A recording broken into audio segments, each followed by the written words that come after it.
भाई कल अपने तुगलक वंश शुरू किया था, 2 पढ़ लिए थे। देखो, तुगलक वंश में एक और फेमस शासक रहा फिरोज शाह तुगलक। फिरोज शाह तुगलक। तो तुगलक वंश में अगला शासक लेते हैं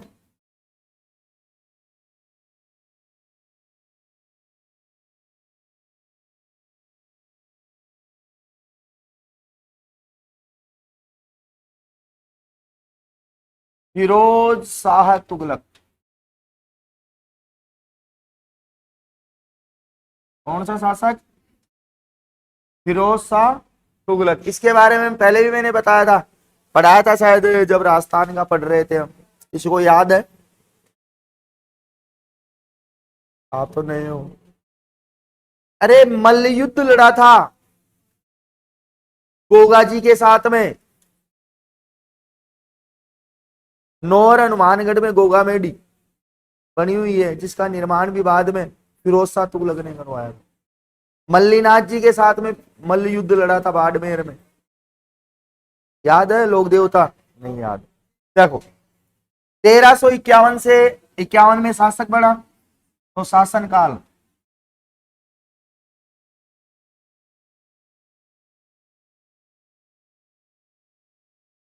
1351 में दिल्ली सल्तनत का शासक बना, और 1388 में इसकी मृत्यु हुई थी। तो 1388 ईस्वी तक इसने शासन किया दिल्ली सल्तनत में। इसी के कुछ उपनाम हैं जो आपसे पूछे जाते हैं। देखो, पहला उपनाम,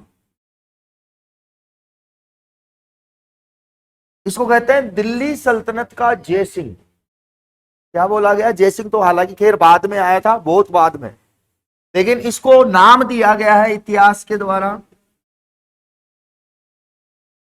दिल्ली सल्तनत का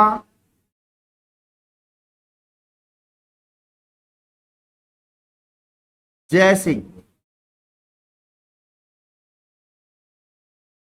क्योंकि इसने कई कार्य करवाए और ये अपने कार्यों के लिए ही फेमस हुआ है, जिनकी मैं आगे बात करूंगा। दूसरा, इसी को कहते हैं सल्तनत काल का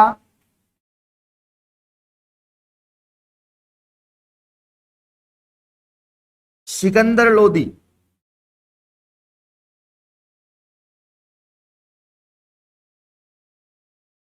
और औरंगजेब भी बोला जाता है इसको। सल्तनत काल का क्या बोला गया है? जबकि सिकंदर लोदी कब था? 15वीं शताब्दी में, जबकि ये 13वीं में ही है। इधर औरंगजेब 16वीं 17वीं शताब्दी के बीच में था। आई बात समझ में? मतलब उसके अकॉर्डिंग इसने कार्य किए थे, इसलिए इसको नाम दिया गया है। इसने अपने शासन काल में कुल जो टैक्स लगता था इससे पहले, वो लगते थे 24 टैक्स। कितने? 24 टैक्स। 24 टैक्स खत्म कर दिए और केवल 5 टैक्स लगाए रहे। 24 टैक्स की जगह 5 टैक्स लगाए थे इसने। अब ये 5 टैक्स कौन कौन से हैं? देखो, सबसे पहला जजिया कर, जिसकी शुरुआत भारत में किसने की थी?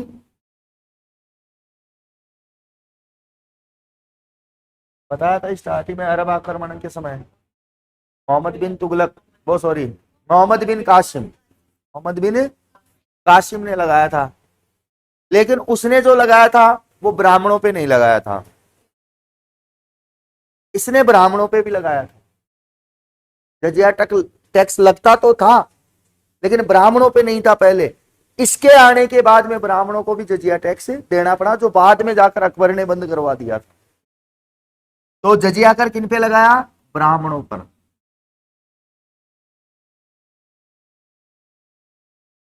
दूसरा, जकात कर, ये इसने मुसलमानों पे लगाया।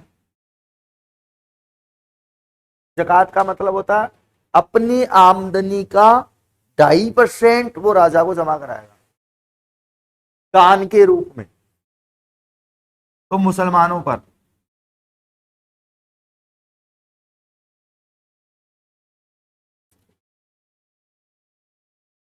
इसके अलावा और भी टैक्स है, जैसे मैं बात करूं, एक लिया जाता था खराज कर, खराज होता था भूमि टैक्स।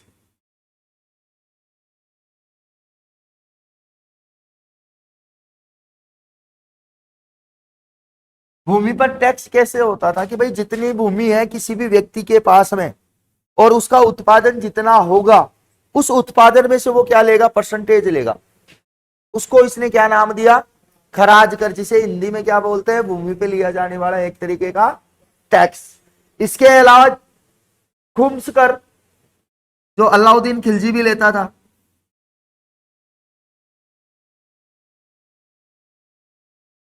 चोरों के घर भी चोर आते हैं, लेकिन यहां तो सुल्तान आया। कौन आया, तो लुटेरों से लिया जाने वाला टैक्स।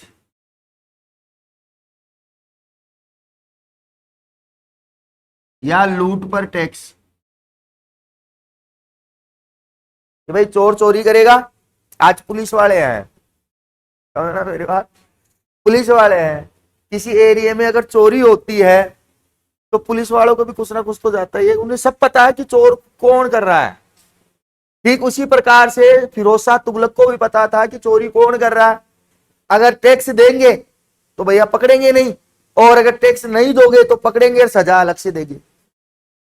उसी का नाम है खुम्सकर, जिसकी शुरुआत सबसे पहले किसने की, अलाउद्दीन खिलजी ने। किसने की, अलाउद्दीन खिलजी ने। इसके अलावा एक टैक्स था सिंचाई कर,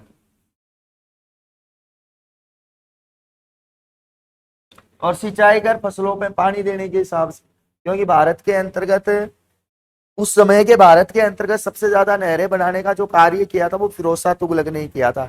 लेकिन 1947 के बंटवारे के बाद फिरोज शाह तुगलक द्वारा जितनी भी नहरें बनाई गई वो सारी पाकिस्तान चली गई, इसीलिए नहरों का देश पाकिस्तान कहलाता है। सबसे ज्यादा विश्व में नहरें कहां है, पाकिस्तान में। किसने बनाई, फिरोज शाह तुगलक ने। दो क्वेश्चन याद हो गए, नहरों का देश और पाकिस्तान में सबसे ज्यादा नहरें बनवाकर कार्य किसने किया, नहरों का जनक मोहम्मद बिन तुगलक। पहली नहर बनाने का काम इससे पहले जो शासक था एमबीटी मोहम्मद बिन तुगलक, उसके द्वारा किया गया है, ध्यान रहेगी। तो चॉइस टैक्स की जगह कौन कौन से टैक्स लिए इसने, जजिया, जकात, खराज, खुम्स और सिंचाई। जजिया ब्राह्मणों पे लागू किया, पहले जजिया था लेकिन ये अब की बार इन्होंने ब्राह्मणों पे भी लागू कर दिया। जकात मुसलमानों से, खराज कर भूमि पर, खुम्स कर लुटेरों पर लिया जाता था, और सिंचाई कर किस पे, फसल पानी देने के लिए। इसके अलावा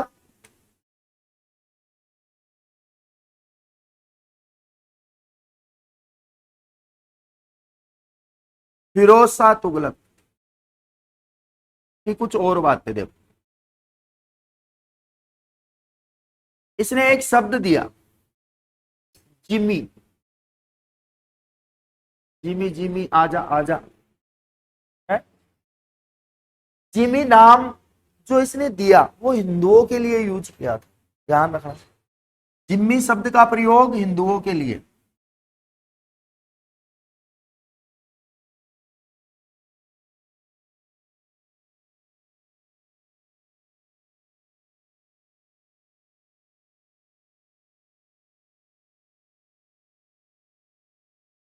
एनसीईआरटी 12th की बुक पढ़ोगे तब जाकर ये शब्द मिलेगा, गाइड्स में नहीं मिलेगा आपको। एनसीईआरटी 12th की जो बुक्स है हिस्ट्री की, उसमें जिम्मी शब्द लिखा हुआ है। गाइड्स की जो बुक्स लेके आते हो पर्टिकुलर की फलानी एग्जाम की तैयारी करनी है, उसमें नहीं मिलेंगे ये वर्ड। यहां तक ये भी नहीं मिलेंगे आपको, टेक्स्ट उठा के देख लेना कोई सी भी बुक। इसके अलावा और भी कई कार्य किए, जैसे इसके सर्वाधिक दास थे दरबार में, सबसे ज्यादा गुलाम या सबसे ज्यादा नौकर अगर किसी के पास में थे तो फिरोज शाह तुगलक के पास में थे। तो ध्यान रखना, अगला पॉइंट, सर्वाधिक दास थे इसके पास। पहले समझ लो, उतार बाद में लेना। सबसे ज्यादा दास किसके पास, ये भी एक रिकॉर्ड ही है भारत के शासकों में, ध्यान रखना। इसके अलावा इसने स्थायी सेना रखनी बंद कर दी।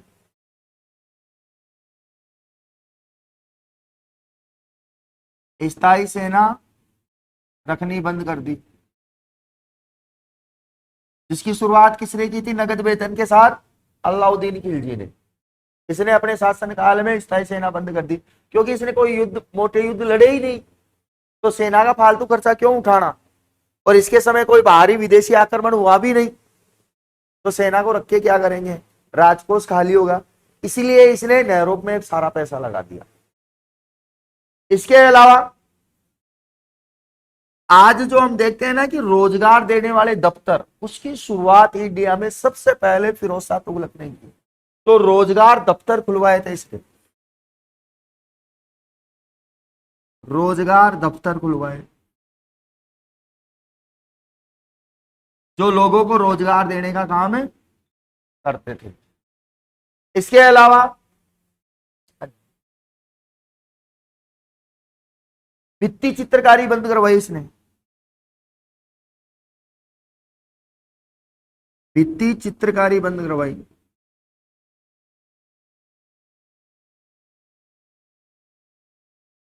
भित्ति चित्रकारी का मतलब होता है कि ये जो दीवार है, इस दीवार पे कोई चित्र नहीं बनाएगा, उन्हीं को बोलते हैं भित्ति चित्र। और राजस्थान वाले ध्यान रखना कि भित्ति चित्रों के लिए चूरू प्रसिद्ध है। कौन है?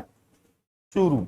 और भित्ति मंदिरों में भित्ति चित्रों के लिए बीकानेर प्रसिद्ध है, और बीकानेर की कला है मथेरण कला। कौन सी कला? मथेरण कला भित्ति चित्रों के लिए जानी जाती है, जिसमें पौराणिक कथाओं का चित्रण मंदिरों की दीवारों पर किया जाता है। इसके अलावा इसने महिलाएं, जो मुस्लिम महिलाएं थी,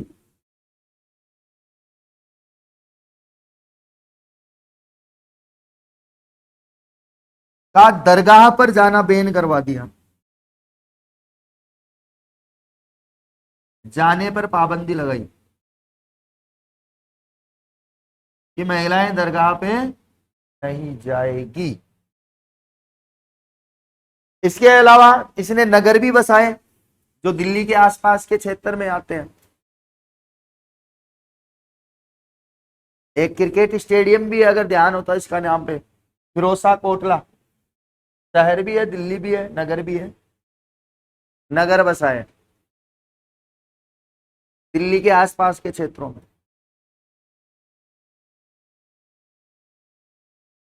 कोटला, जौनपुर, जौनपुर तो यूपी में पड़ता है, ये कहां पड़ता है? इसके अलावा एक नगर और बसाया था इसने, फिरोजाबाद। कौन सा? फिरोजाबाद। कहां पर था भाई फिरोजाबाद? दिल्ली में। तो ध्यान रखना कि जो फिरोजाबाद फिरोज शाह तुगलक ने बसाया था, वो शीशे के काम के लिए प्रसिद्ध है। शीशे का जितने भी काम है ऑल ओवर इंडिया में, वो कहाँ का फेमस है? फिरोजाबाद का। कहाँ का? चाहे गिलास ले लो, चाहे मूर्तियां ले लो, या आपके पोट वगैरह जो शीशे के बने हुए आते हैं, वो सारे के सारे फिरोजाबाद के ही प्रसिद्ध है। और राजस्थान में अगर शीशे का कार्य कहीं प्रसिद्ध है, तो वो अपने हैं धौलपुर का। वहां पे फैक्ट्री लगी हुई है, प्रिसीजन ग्लास फैक्ट्री के नाम से। ऑल ओवर इंडिया जहां पे शीशे का काम जाता है, वो फिरोजाबाद का जाता है। इसके अलावा इसके समय बरनी था। कौन था? दरबारी। बरनी। और इसी बरनी के द्वारा एक ग्रंथ लिखा गया था, तारीख ए फिरोज शाही। तारीख ए फिरोज शाही, जिसके अंतर्गत फिरोज शाह तुगलक के जीवन का उल्लेख किया गया है, या इसके इतिहास की हमें जानकारी मिलती है। और ज्यादा गहराई से जानना हो तो तारीख ए फिरोज शाही मार्केट में उपलब्ध है, उसको लाओ और उसको पढ़ सकते हो। तो बरनी किसके दरबार में था? फिरोज शाह तुगलक के। कौन सी किताब लिखी थी? फिरोज शाह तुगलक की जो आत्मकथा है,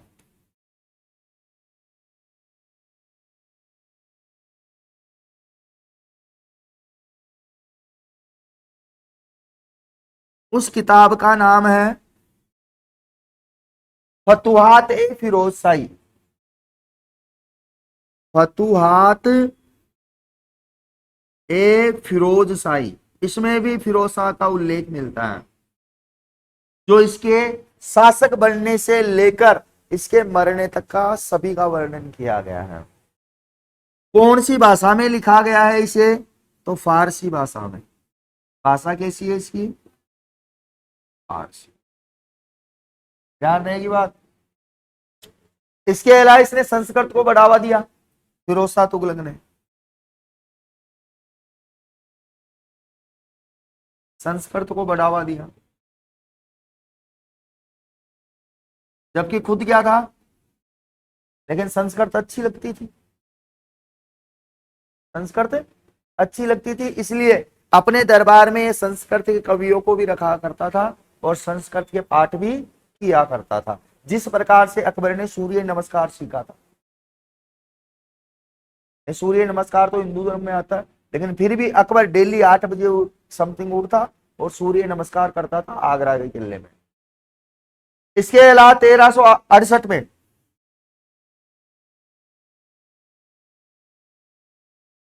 कुतुब मीनार है दिल्ली में,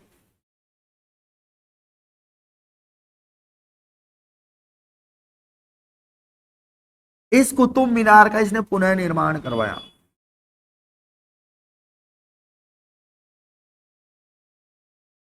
जबकि बहुत पहले मैं पढ़ा चुका हूं, गुलाम वंश से पढ़ाया था कि कुतुबुद्दीन ऐबक ने कुतुब मीनार का निर्माण कार्य शुरू किया था और बाद में इसी का गुलाम आया था, हिंदुस्तान का बादशाह बना था इल्तुतमिश, उसने कुतुब मीनार का पूरा कार्य करवाया। और बाद में जब फिरोज शाह तुगलक बना तो इसकी टूट फूट या मरम्मत करवा कर इसका पुनर्निर्माण करवाया था। इसके अलावा अशोक के 2 स्तंभों को दिल्ली लेके आया था फिरोज शाह तुगलक। अशोक, सम्राट अशोक मौर्य के स्तंभों को दिल्ली लाया। अब वो 2 स्तंभ कौन कौन से थे? पहला स्तंभ हमें बताया गया टोपरा स्तंभ। कौन सा? टोपरा स्तंभ। और एक मेरठ स्तंभ। मेरठ यूपी में पड़ता है, जबकि टोपरा आपके हरियाणा में पड़ता है। कहां पड़ता है? और इन्हें दिल्ली लाकर स्थापित करवाया था। कौन कौन से? टोपरा स्तंभ 7 स्तंभ बताए थे ना मैंने, और 14 शिलालेख बताए थे। उन 7 में से 2 कहा आज दिल्ली में है, जिसके अंतर्गत टोपरा स्तंभ एक और एक मेरठ स्तंभ, दोनों कहां लाकर स्थापित करवाए? दिल्ली में। किसके द्वारा स्थापित किए गए? तो फिरोज शाह तुगलक के द्वारा। और बाद में 1398 में इसकी क्या हो जाती है? मृत्यु। इसके बाद के जितने भी शासक आते हैं वो आयाराम और गयाराम, इतना बड़ा कोई कार्य इन्होंने नहीं किया। तो फिरोज शाह तुगलक से संबंधित बातें उतार लेना, एग्जाम में पूछी जाती है। एसएससी में क्वेश्चन है यहां से, निम्न में से कौन सा नगर फिरोज शाह तुगलक द्वारा नहीं बसाया गया? 3 ये दिए थे, एक अलग से था जो बाहर है, तो इसने बसाया नहीं।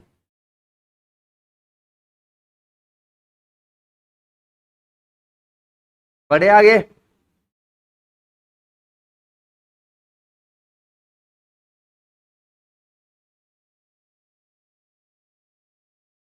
देखो कि भाई तुगलक वंश में मैंने गयासुद्दीन तुगलक, मोहम्मद बिन तुगलक और फिरोज शाह तुगलक जो मेन शासक थे वो बता दिए। अब इसके फिरोज शाह तुगलक के बाद में कई शासक आए, कई गए, एक एक 2-2 वर्ष के लिए आए और गए, कुछ स्पेशल काम नहीं किया। लेकिन फिर भी आपको एक अंतिम शासक जरूर याद रखना है। अंतिम शासक के बारे में कि भाई तुगलक वंश का अंतिम शासक कौन था, क्वेश्चन आता है। अंतिम शासक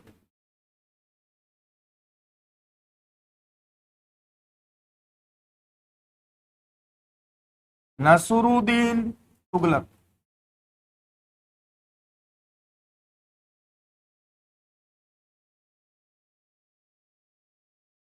टापरा हरियाणा से लेके गया था दिल्ली, और मेरठ वाला स्तंभ उत्तर प्रदेश से दिल्ली लेके गया था। ठीक है। अंतिम शासक कौन बताया? नसरुद्दीन तुगलक। इसका जो शासन काल मिलता है 1395 ईस्वी से लेकर 1414 ईस्वी तक। अब मैंने इसी को क्यों बताया, तो इसके दो रीजन है। एक तो ये कि भाई अंतिम शासक कौन है तुगलक वंश का, पूछता है। दूसरा, इसके समय एक आक्रमण हुआ था 1398 ईस्वी में। कब? और 1398 ईस्वी में आक्रमण करने वाला था तैमूर। तैमूर ने आक्रमण किया।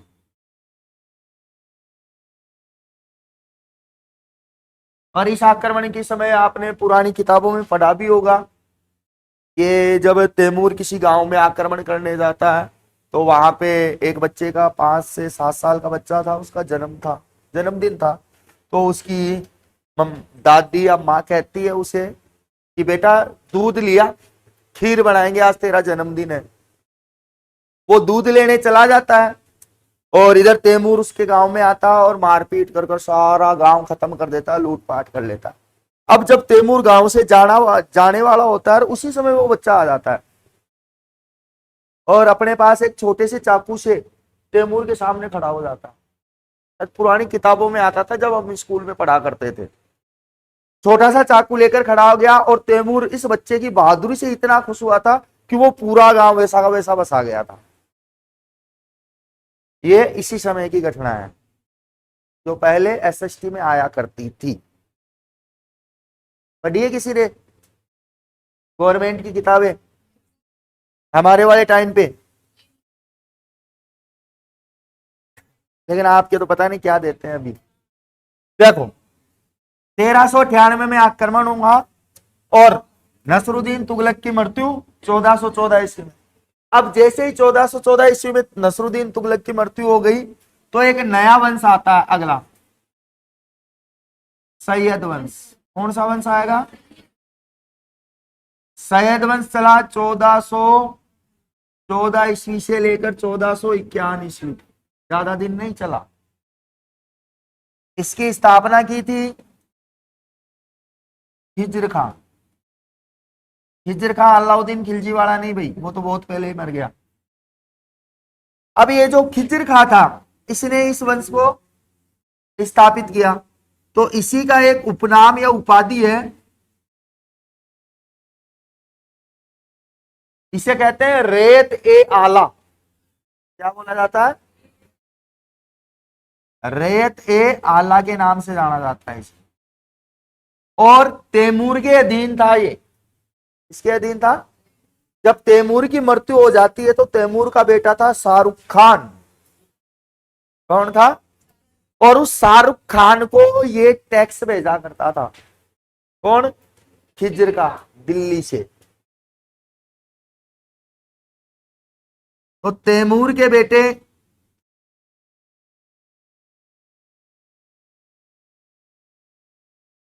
शाहरुख को टैक्स भेजा करता था ये, दिल्ली का शासक बनने के एवज में। क्योंकि इससे पहले जब तैमूर आया था तो नसरुद्दीन तुगलक ने इसकी अधीनता स्वीकार कर ली थी और टैक्स देना कबूला था। तैमूर मर गया लेकिन खौफ जिंदा था। तैमूर मर गया लेकिन खौफ जिंदा था, इसीलिए खिजर का जब शासक बना सैयद वंश का, तब इसने तैमूर के बेटे शाहरुख को क्या भेजा? टैक्स भेजना। और टैक्स भेजते भेजते कहते हैं कि 1421 में इसकी मृत्यु हो गई। तो इसका शासनकाल 1414 ईस्वी से लेकर 1421 ईस्वी तक रहा। 1414 से लेकर 1421 तक। और ये स्वयं को पैगंबर मोहम्मद का वंशज मानता है। स्वयं को क्या मानता है? पैगंबर मोहम्मद। मोहम्मद होता है, मोहम्मद होता है।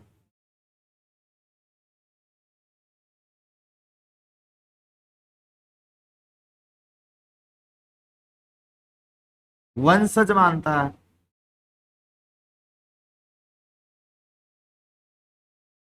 पैगंबर मोहम्मद कौन थे? लाला आप ही बताओ,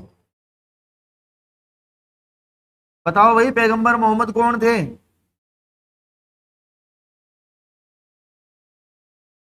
काय की स्थापना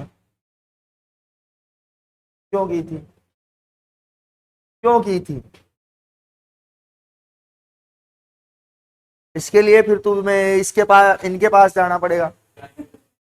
इनको अल्लाह का आखिरी पैगंबर बताया गया, मतलब संदेशवाहक बताया गया है। और ये होने को एक व्यक्ति थे, लेकिन इन्होंने जितनी भी किताबें पढ़ी ना, उनको भी अपना आदर्श माना करते थे। जितनी भी इस्लामिक किताबें पढ़ी अपने टाइम पे, तो उनको अपना आदर्श माना करते थे और उन आदर्श बातों को ही लोगों तक पहुंचाते थे, इसीलिए इनकी पूजा की जाती है। आई बात समझ में? जिनका जन्म मक्का और मृत्यु मदीना में हुई, यही है। और मक्का से मदीना की अगर कोई व्यक्ति यात्रा करता है तो उसे संपूर्ण हज यात्रा बोली जाती है। अधिकतर तो वो काला काला सा क्या बना हुआ है वहां पे, काबा, वहां तक ही जाके आ जाते हैं वापस। मृत्यु वाले स्थान पे हीरा गुफा है, वहां नहीं जाते हैं, नहीं जाते। हीरा गुफा तक नहीं जा पाते हैं अंदर तक, बाहर से लौट के आ जाते हैं। तो पैगंबर मोहम्मद के स्वयं को क्या मानता है? वंशज मानता है। और ये टैक्स क्यों भेजा करता था, तो उसका रीजन मैं बता दूं कि शाहरुख को टैक्स देने का कारण क्या था। कि भाई जब दिल्ली पर अधिकार तैमूर का हो जाता है और नसरुद्दीन तुगलक को दिल्ली छोड़नी पड़ती है, बाद में उसकी मृत्यु भी हो जाती है, तब उस समय ये तैमूर का सेनापति था।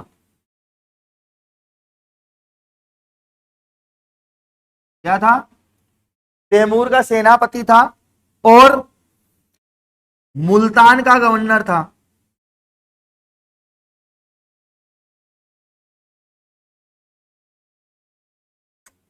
हैंग होने लग गया क्या?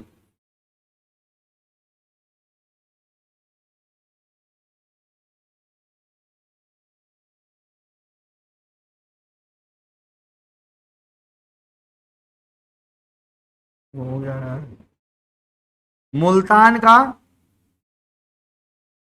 गवर्नर था, लेकिन जब बाद में तैमूर लौट जाता है, तब जाते समय इसे दिल्ली सल्तनत का क्या बना के जाता है? शासक बना के जाता है। और इसी के बाद में इसका बेटा आता है मुबारक शाह। कौन आता है? मुबारक शाह। 1421 में मृत्यु होने के बाद में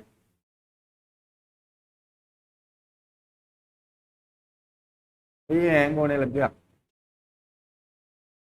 सुबह से चल रहा है। देखो, मुबारक शाह का शासनकाल मिलता है 1421 से 1434 तक। और इसके बारे में उल्लेख है कि इसे कश्मीर का अकबर कहा जाता है। इसको क्या बोलते हैं? इसको उपनाम में कश्मीर का अकबर।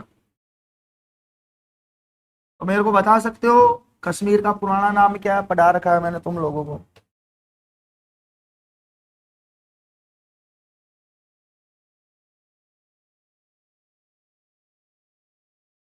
मतलब नया पढ़ना है, पुराना पढ़ना ही नहीं है।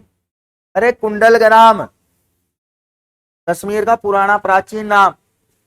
और कश्मीर की स्थापना का श्रेय जो दिया जाता, वो दिया जाता सम्राट अशोक को।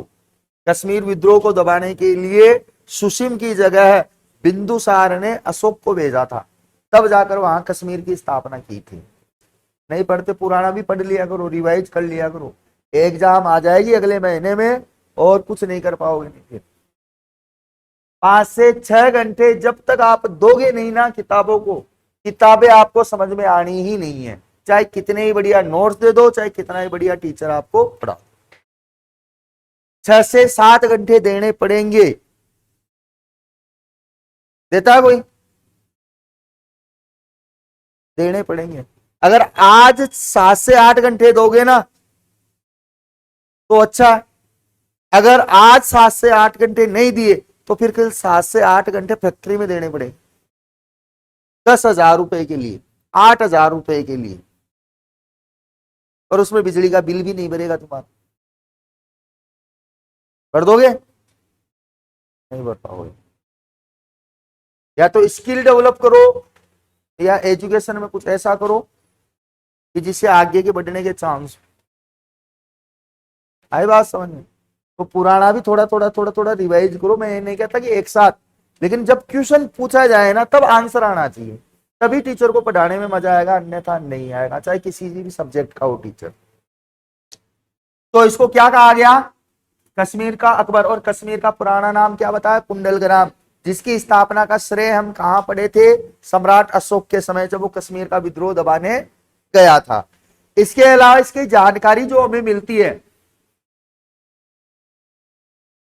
कि भाई इसकी जानकारी का स्रोत क्या है, तो मुबारक ए, ओ सॉरी, तारिक ए मुबारक शाही, क्या नाम है? तारिक ए मुबारक शाही किताब में मिलता है, जो कि एक ग्रंथ भी है, जिसकी रचना का श्रेय सर हिंद को दिया जाता है। सर हिंदी लेखक कौन है?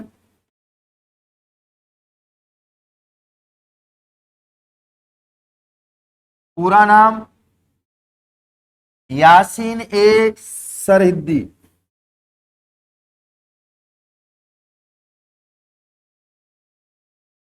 पूरा नाम क्या है? यासीन ए सरहिंदी। कुछ बुकों में यासीनी बिन सरहिंदी भी मिलता है, लेकिन आप तो इसी से पहचान जाना कि इसका लेखक कौन है? सरहिंदी। इसके अंतर्गत इसके शासनकाल की हमें संपूर्ण जानकारी दी गई है। इसके बाद में शासक बनता है मोहम्मद शाह, छोटा सा है मोहम्मद शाह। शासनकाल कब मरा ये? 1400, ये 1434 से 45 तक रहा।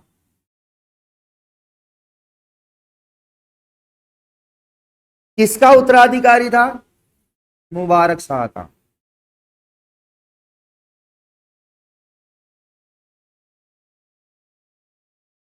ये भी बस केवल मजे ही मारे, कोई इतिहास नहीं बनाया।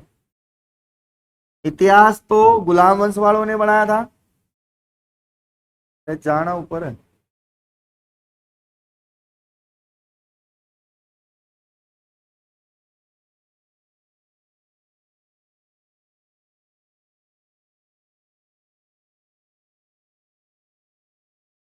नीचे नहीं आएगा फिर बाद में।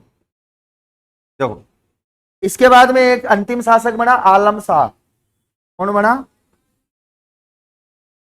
आलम शाह। और इसका शासनकाल 1445 से लेकर 1451। सैयद वंश का अंतिम शासक, ध्यान रखना।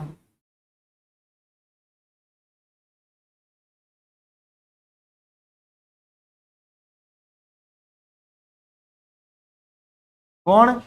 आलम शाह। इसके बाद में 1451 में इसने अपने सेनापति बहलोल लोदी, कौन सा लोदी? 1451 में बहलोल लोदी को दिल्ली संभलाकर स्वयं बदायूं चला गया।